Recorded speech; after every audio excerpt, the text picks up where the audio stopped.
Salam, hörmətli əməkdaşlar, hər birinizi xoş gördük. Hər birinizə xoş gün arzu edirəm. Mən Cəfərli Turanə, ixtisasım biokimyaçı, diyetoloq və nutrisioloqam. Sabira Wellness şirkətində təlimçi ekspert kimi fəaliyyət göstərirəm və hər həftə bizim fərqli mövzularda təlimlər keçirilir. Bugünkü mövzumuz da çox maraqlı mövzuya toxunacaq. Qadın sağlamlığı haqqında olacaqdır mövzumuz. Hər bir ümumiyyətlə bu mövzunu seçməkdə əsas məqsədim ümumiyyətlə sağlamlıq dedikdə ə, yəni insanlar sadəcə sağlamlıq deyildikdə bədənində hansısa bir simptomlar baş verəndə o zaman yadına düşür. Lakin burada bugün danışacağımız mövzu ümumiyyətlə qadın sağlamlığın görünməyən bir hissəsi olacaqdır ki, bu da vaginal mikroflora haqqında olacaqdır. Ümumiyyətlə bilirik ki, hər bir qadın üzünə, dərisinə qulluq edir, lakin ən hassas nahiyəni isə unudur.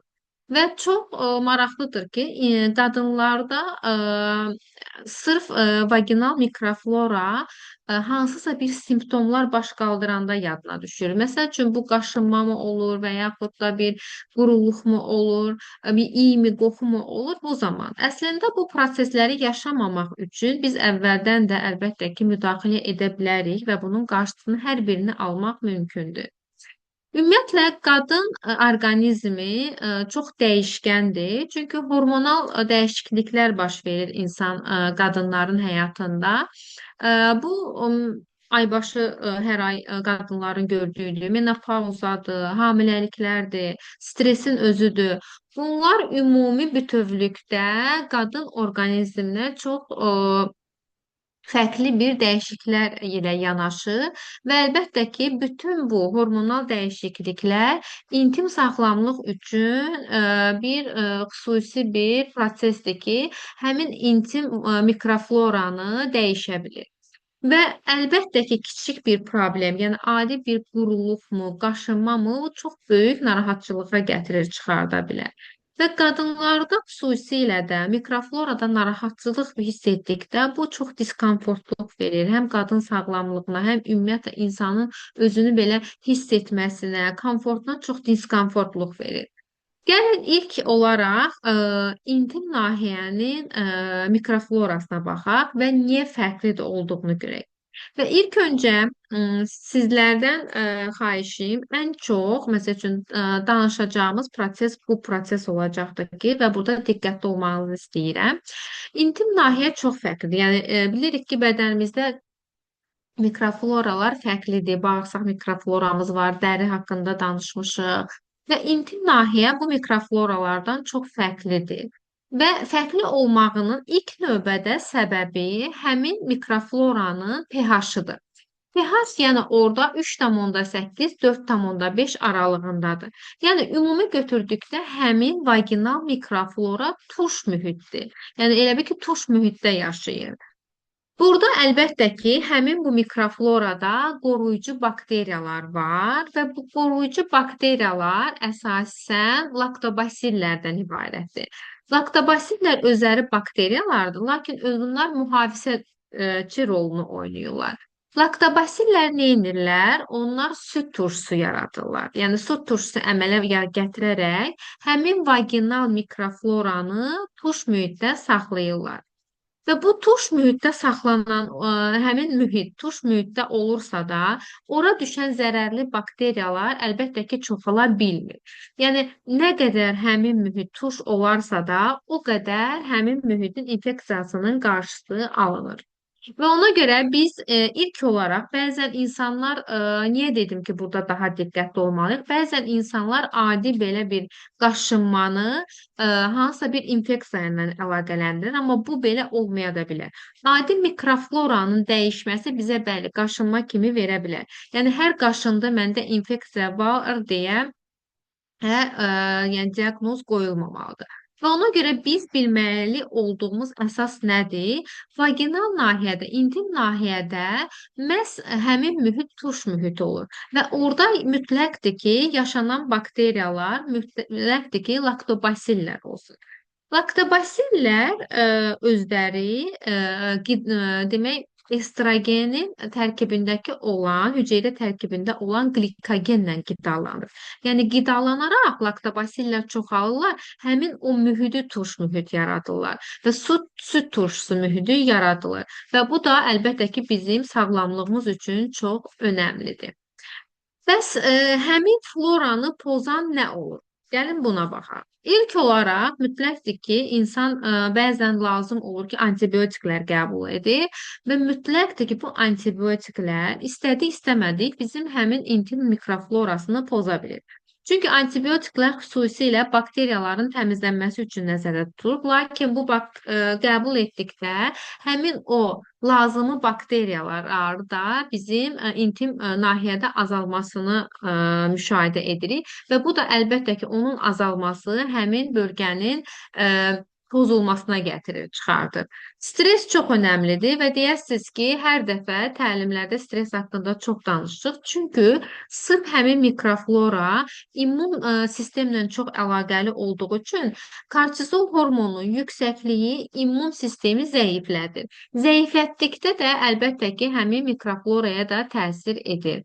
Hormonal dəyişikliklər dedikdə, burada çox ola bilər ki, hormonal dəyişikliklər bu yəni həm menopauza girə bilərik, həm məsəl üçün ümumi olaraq bir hamiləlik vaxtı ola bilər və yaxud da bilmədən hormonlarımızda dəyişiklik ola bilər, digər səbəblərlə. Bunlar da məhz həmin intim mikrofloraya təsir edir.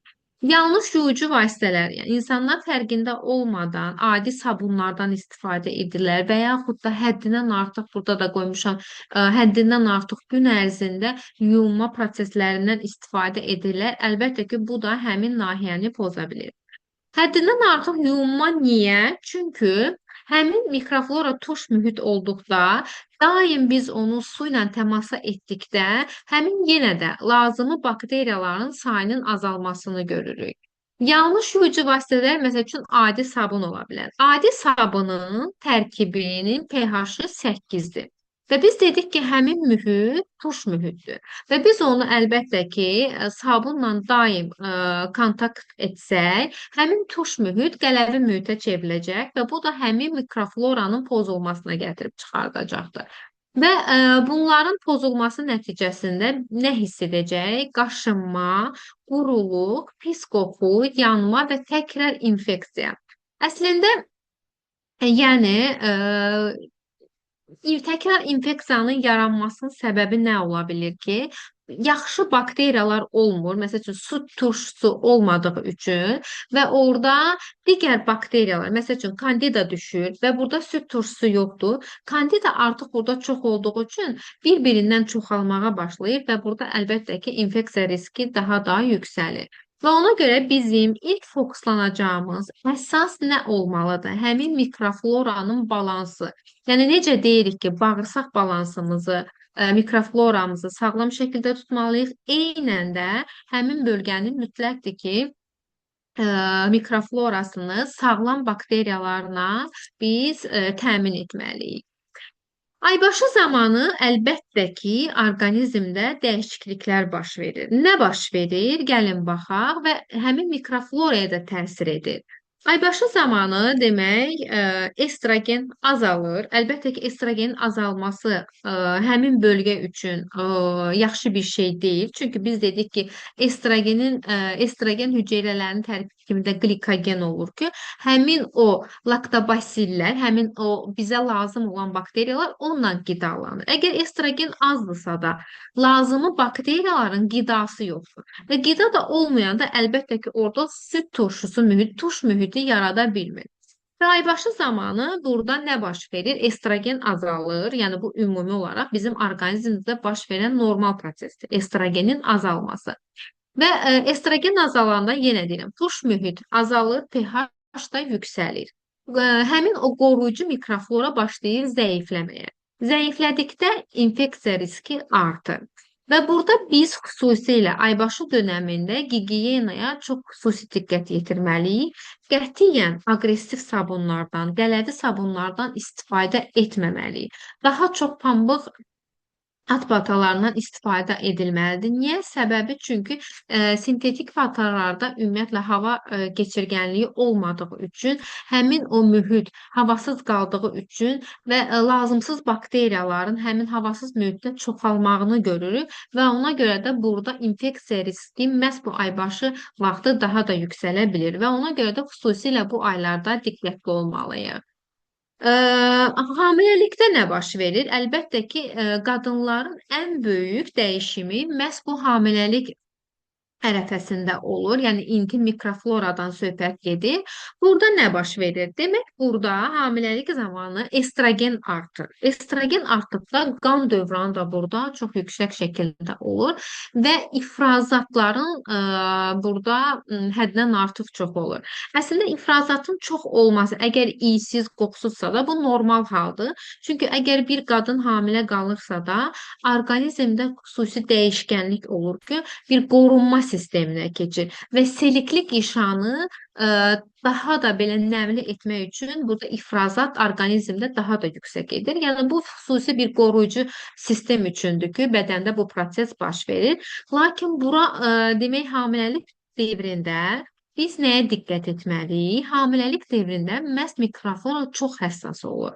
Yəni qıcıqlanmaya məruz qalır. Xüsusilə biz deyirik ki, əgər bir qadın hamilədirsə də mütləqdir ki, mikrofloranı qorumaq lazımdır. Yəni ona heç bir aqressiv sabunlardan və yaxud da həddindən artıq kimyəvi parfumlu vasitələrdən istifadə edilməməlidir ki, məhz həmin zaman həmin nahiyyə çox həssas bir prosesə çevrilir.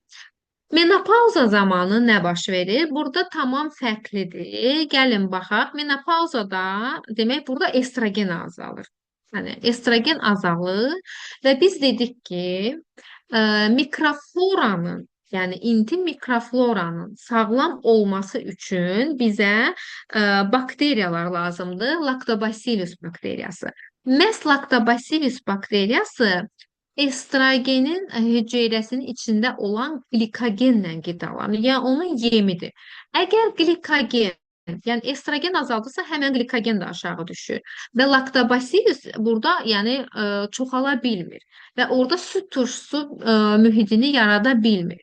Və nə olur? Burada qələvi mühit, turş deyil, qələvi mühit burada yüksəlir və qələvi mühit də artdıqca silikli qışa, baxın şəkildə də var, və burada dry vaginal var, və bu hissədə silikli qışa nəzilir.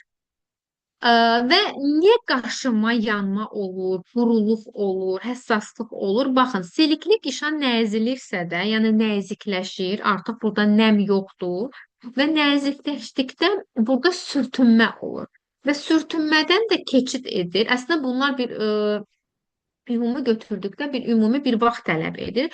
Lakin qadınlar biraz çox fərqində olmadığı üçün artıq onlar bir diskomfortluq hiss edəndə bu prosesi hiss edir. Lakin bunun üçün də ümumi bir vaxt lazımdır. Artıq insanlar başa düşməlidir ki, mən menopauzaya yavaş-yavaş girirəmsə, demək məndə estrogen azalır. Həmin mikroflora mühiti demək olar ki, pH-ı dəyişir. Və orada nə baş verir? Selikli qişa nəzilir. Nəzildikdən sonra sürtünmə baş verir. Sürtünmədən sonra isə başlayır mikro çatlar. Əslində o gözlə görüləcək bir şey deyil. Mikro çatlar və o mikro çatlar da quruluq kimi, qaşınma kimi və tez-tez infeksiya riskini artırır. Necə artırır? Artıq orada mikro çat var. Lactobacillus, yəni sağlıqlı bakteriya yoxdur. Hansısa bir bakteriya, məsəl üçün bağırsaq mikroflora burada çox önəmlidir. Kandida biraz çoxalırsa da və digər məsəl üçün bakteriya ola bilər və həmən burada nə baş verir? Həmin o infeksiyaların toxumaya keçməsi baş verir və infeksiyanın burada daim tez-tez biz infeksiyaya yaxalanma prosesi sürətlənir. Və ona görə də menopauza dövründə artıq menopauzaya yaxınlaşırıq. Məsəl üçün follikullarım normal deyilsə də biz mikrofloranı düşünmək məcburiyyətindəyik. Qadınların ən çox etdiyi səhvlər xüsusilə də Yəni həyat da daha çox insanların müraciətləri əsasında bunlarla biz tez-tez üzləşirik. Bəlkə də sizə müraciət edən insanlarda da bunu eşidə bilərsiniz. Yəni insanlar təmizlikdir, yəni sırf mikrofloranın təmizliyinə görə adi sabunlardan həddən artıq çox istifadə edirlər. Qətiyyən belə bir şey olmamalıdır. Yenə başa salıram. Həmin mühit tuş mühitdir. Sabunun tərkibi qələvi mühit olduğu üçün biz həmin mühiti poza bilirik. Tez-tez yumaq qətiyyən olmamalıdır. Güclü, yəni ətirli, parfum tərkibli vasitələrdən istifadə etməməliyik. Sintetik at patalardan qətiyyən istifadə olmamalıdır. Bir də yəni ümumi olaraq kiməsə həkim bir müalicə yazıbdı, onu məsəl üçün götürüm mən özüm edim. Qətiyyən belə bir şey olmamalıdır. Səbəb niyə? Çünki mikroflora hər insana xas mikrofloradır. Necə hər bir barmağımızın izləri hər insana aiddir. Məhz insanın mikroflorası da elədir. Bu bağırsaq mikroflorasıdır, dəri mikroflorasıdır, vaginal mikrofloradır. Ona görə də bu proseslərdə mütləqdir ki, diqqətli olmalıyıq. Keçək əsas məsələyə, yəni hal-hazırda şirkətdə olan məhsullardan biz sadaladığımız bu problemlərin qarşısını necə ala bilərik? Gündəlik qulluq və mikrofloranı qorumaq üçün şirkətdə, Sabira Wellness-də Magnolia ekstraktlı yuyulma geli var ki, gəlin bunun tərkibinə baxaq və bu hansı prosesdə biz bunlardan istifadə edə bilərik? Demək, bu məhsulun tərkibində məhz süd turşusu var, hansı ki, təlimin başlayanda dedim ki, bizə önəmli nədir? Həmin mühitin süd turşusu, yəni turş mühit olmasıdır.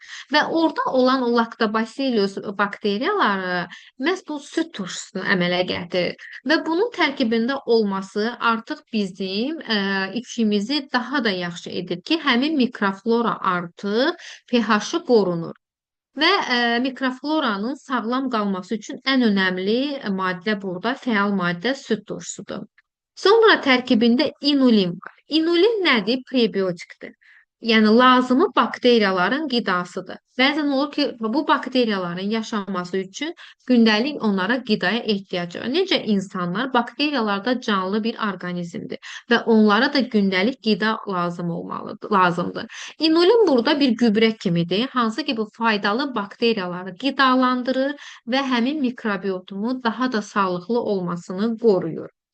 Ondan əlavə tərkibində aloe vera var. Aloe vera həmin mikrofloranın nəm balansını qoruyur, qıcıqlanma hissini azaldır.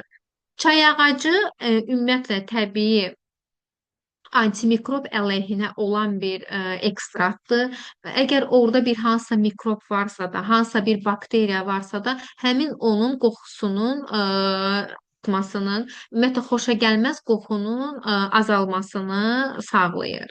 Maqnoliya ekstraktı, bu da məsəl üçün tərkibini qoyduğum əsas maddələr burada fəal maddələr, yəni əsas tərkib hissələridir və maqnoliya da bunun əsas tərkib hissələrindən biridir.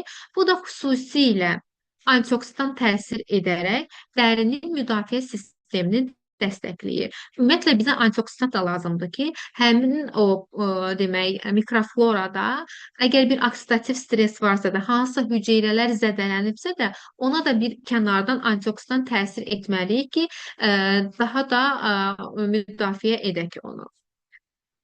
Və sual ola bilər ki, məsəl üçün bu vasitələri biz kimlərə tövsiyə edə bilərik? Əlbəttə ki, gündəlik həyatda istifadə edə bilərik. Gündə bir dəfə istifadə edə bilərik. Hamilələr istifadə edə bilər. Yeniyetmələr istifadə edə bilər. Xüsusilə vurğulamaq istəyirəm ki, əgər bir sağlam mikrofloraya sahib olmaq istəyiriksə də, mütləqdir ki, yəni adi günlərdə istifadə etməsək belə, yəni heç bir problemimiz yoxdur. Lakin aybaşı devrində mütləqdir ki, bunu istifadə edək. Əgər biz istəyiriksə də bizim sağlam mikrobiotamız olsun. Yəni bu xüsusilə bir protokol şəklində sağlam həyat tərzi sürmək istəyiriksə də aybaşı devrində mütləqdir ki, bu məhsuldan istifadə edək. Və şirkətlər hal-hazırda yeni gələn xronoloq seriyasına aid olan fitoestrogenli intim qulluq gel var. E, Bunun əsas yaratmaqda məqsədi məhz hormonal dəyişikliklər zamanı quruluğu aradan götürmək üçündür. Ə, Təlimdə gördük, hətta orada şəkil də var idi ki, məhz selikli qişa nəzildiyi üçün orada quruluq baş verir. Selikli qişanın nəzilməsində estrogen hormonu rol oynayır. Estrogen nədir? Estrogen həmin bakteriyaların qidasıdır. Yəni ümumiyyətlə burada həmin bu tərkibində olan fitoestrogen sayəsində fitoestrogen artır və orada həmin silikli qişanın nəzilməsinin qarşısını alır. Və əlavə tərkibində nə var? Yunan qozu yağı, bal və arı südü. Ümumiyyətlə intim nahiyədə dəri selikli qişa çox nəzildiyi üçün xüsusilə bu Yunan qozu və bal arı südün sayəsində həmin selikli qişanın bir nahiyəsində qidalandırıcı rolu oynayır və həmin o əslində quruluğun yaranması o selikli qişanın nəzik olmasıdır. Yəni baryer zədələnir. Necə deyirik, dəri baryeri zədələnir. Burada da baryer zədələnməsi görülür. Estrogen azaldığı üçün, bakteriyalar qidasız qaldığı üçün burada selikli qişada nəzilmə olur. Məhz bunların sayəsində həmin baryer özünü yeniləyə bilir. Və əlavə nə var? Əlavə çay ağacı, lavanda və evkalipt yağlarından ibarət yağlar var ki, bu da sırf həmin nahiyədə dərinin təbii müdafiəsini və ən önəmli xoşagəlməz qoxunun yaranmasının qarşısını alır. Vitamin Y, skvalen antioksidantdır. Dərinin elastikliyini qoruyur. Yəni selikli qişada baryer zədələndiyi üçün elastiklik yoxdur. Və bu elastikliyin yaranması, əslində elastiklik olmadığı üçün bu çatlar əmələ gəlir. Və skvalen də əsasən xüsusilə skvalen təbii bir lipid qatı olduğu üçün dəri onu tanıyır, artıq orada qoruyucu bir baryer kimi öz işini görür. Digər məhsulumuz isə demək xronoloq seriyasından olan fitoestrogenli Deogeldir. Məhz bu preparat, yəni bu məhsul əsasən xüsusilə həm menopauza girən, həm quruluq yaşayan, həm də mikrofloranı dəstəkləmək üçün nəzərdə tutulubdur. Bunun tərkibində digər məhsuldan fərqli olaraq süd turşusu var və prebiotiklər var. Və bunun sayəsində biz dedik ki, süd turşusu çox önəmlidir. Estrogen azaldıqda, demək glikogen azalır, bakteriyalar demək olar ki, qidasız qalır və mühit turşu olur. Və məhz burada süd turşusu olduğu üçün həmin bu intim mikrofloranın balansı daha da yaxşı şəklə çevrilir. Yəni həmin bakteriyalar sayəsində biz mikrofloranı dəstəkləyirik. Tiazolla qliserin var əlavə olaraq bunun tərkibində. Bilirik ki, tiazol, qliserin, hətta bu bəzi məhsullarımızın tərkibində var ki, uzun müddətli nəmləndirmə prosesini həyata keçirir və qurumağın, yəni selikli qişanın qurumasının qarşısını alır. Lavanda, magnolia, piyon, ekhinacea ekstraktları ümumi olaraq sakitləşdirici təsir göstərir. Əgər bir qaşıntı, bir hansısa orada bir diskomfortluq, nahiyədə diskomfortluq varsa da, məhz bu lavandadır, magnoliyadır, xüsusilə exnaseyadır ki, bunların ekstraktları xüsusi bir sakitləşdirici prosesi yerinə yetirir. Su əsaslı intim gel var. Xüsusilə bəzən insanlar elə başa düşürlər ki, quruluq sadəcə menopauza dövründə olur. Xeyr, belə olmur. Bəzən qadınlar məhz quruluğu adi hormonal dəyişikliklər nəticəsində yaşaya bilərlər. Stres faktorları çox təsir edir. Yəni insanın həyat-hazırda yaşadığımız dövrdə çox stres faktoru çox yüksəkdirsə də, bir insanın kortizol hormonu daim yüksəkdirsə də, məhz həmin nahiyədə, yəni burada menopauza ilə əlaqəli olmaya da bilər ki, həmin nahiyədə ümumi olaraq quruluğu hiss etsinlər və bunun məhz bu su əsaslı intim gelin də əsas işi həmin bu ümumi quruluq hiss edən insanlara tövsiyə olunur. Tərkibinə gəldikdə, tərkibində də həmin bu məhsulun su turşusu var ki, həmin intim mikrofloranı balansını dəstəkləyir. Aloe vera silikli qişanı nəmləndirir və quruluq, qıcıqlanmanı aradan qaldırır. Əlavə bunun tərkibində pantenol var. Pantenol ümumiyyətlə silikli qişanın bərpasını dəstəkləyir. Yəni biz yenə deyirik, quruluğun olması silikli qişanın nəzilməsi deməkdir və ona görə də biz əsas məqsədimiz nədir? Elə bir tərkiblər lazımdır ki, həm orada mühit normal olsun, həm selikli qişamız qidalansın. Ə, və bunun tərkibində digər bir maddə var ki, demək bu arabinolaktandır ki, bu da uzun müddətli nəmləndirməyə kömək edir.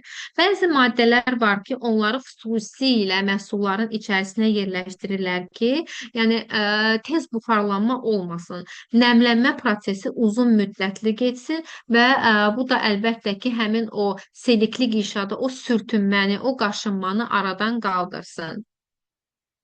Ümumilikdə şirkətdə olan məhsulları bir araya toplasaq, hansı məhsullar kimin üçündür sualına cavab olaraq, əgər gündəlik qulluq axtarırıqsa da, yəni maqnoliya ekstraktı intim geldən istifadə edirik. Aybaşı devrindədirsə də yenə maqnoliya ekstraktı seçə bilərik. Mikrofloranı sadəcə istəyirik ki, mikrofloramız dəstəkləyək, mikrofloramız sağlam olsun, gündəlik həyat tərzimizə daxil edə bilərik maqnoliya ekstraktını. Menopauza devrinə yavaş-yavaş, hətta belə heç menopauza devrində deyil, artıq biz şübhələnirik ki, menopauza devrinə yaxınlaşırıq. Xronoloq geldən. Menopauza devrində əgər mikroflora tamamilə pozulubsa da, hətta menopauzadayıqsa da, bu zaman xronoloq deo seriyasından istifadə edə bilərik. Ümumi gün ərzində çox quruluq, yəni diskomfortluq hissi varsa da su əsaslı intim geldən istifadə edə bilərik.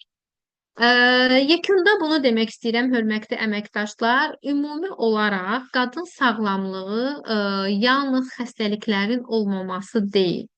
Rahatlıq, özünə inam və gündəlik həyat keyfiyyətinin bir hissəsidir. Biz üzümüzə, dərimizə, saçlarımıza, bədənimizə, hər bir nahiyəmizə qulluq edirik, lakin intim mikrofloranı çox zamanlar qadınlar yadlarından çıxartırlar. Və burada əsas yekunda vurğulamaq istədiyim əsas proses nədir? Əsas məqam nədir? Məhz həmin intim mikroflora bizim sağlamlığımızın bir hissəsidir. Və ümid edirəm ki, bu təlimdən sonra hər birimiz sağlamlığımıza daha diqqətlə yanaşarıq və bugünkü əldə etdiyimiz biliklərdən faydalanarıq. Hər birinizə təşəkkür edirəm vaxt ayırıb təlimə qoşulduğunuz üçün. Ümid edirəm ki, faydalı təlim oldu. İnşallah ümid edirəm ki, öz həyat tərzinizdə mütləqdir ki, intim mikrofloraya diqqət yetirəsiniz və ən önəmli iş həyatınızda məhsullardan düzgün şəkildə istifadə edib inkişaf edəsiniz. Hər birinizə təşəkkür edirəm. Gələn təlimdə görüşmək ümidi ilə sağ olun.